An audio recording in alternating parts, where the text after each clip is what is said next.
Stéphane apparaît dans les 12 coups de midi depuis le 20 août dernier. Pour participer aux enregistrements de l'émission de TF1, le maître de midi a dû mettre son travail côté. Il se confie à Télé Loisirs. Le parcours de Stéphane continue dans les 12 coups de midi.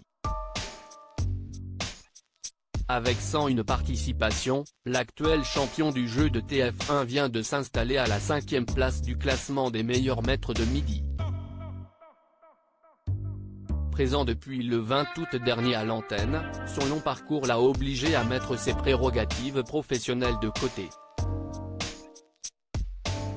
L'ouvrier d'usine dans une fonderie a expliqué, pour Télé Loisirs, les possibles répercussions qu'a sa présence dans le programme dans son travail quotidien et sa relation avec ses patrons. Je suis en congé sans solde. Stéphane ne pouvait pas savoir qu'il resterait aussi longtemps auprès de Jean-Luc Reichmann. Au départ, il avait anticipé ses congés payés auprès de ses employeurs. Sauf que sa durée de vie dans l'émission est telle qu'il a dû trouver une autre solution. Je suis en congé sans solde.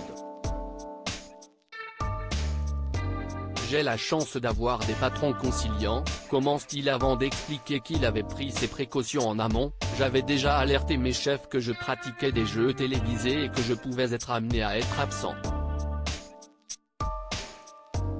Son absence ne pose donc plus de problème à ses patrons, d'autant plus qu'ils sont ravis du coup de projecteur reçu par l'usine grâce à Stéphane.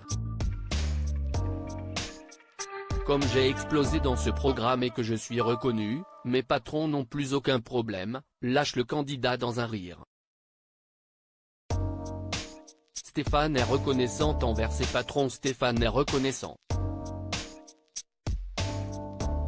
Ils pourraient très bien me renvoyer ou m'imposer d'arrêter le jeu, ce qu'ils ne font pas.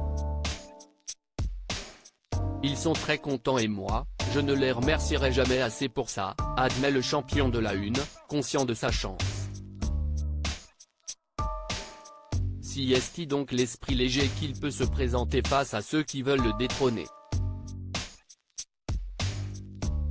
Il pourra reprendre, presque, normalement sa vie, une fois que le chapitre enchanté des 12 coups de midi se terminera.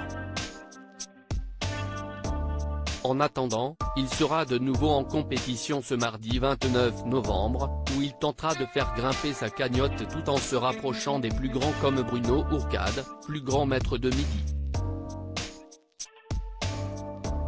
À lire aussi, Stéphane réagit à sa 100e victoire dans les 12 coups de midi. Je ne pensais pas avoir autant de connaissances.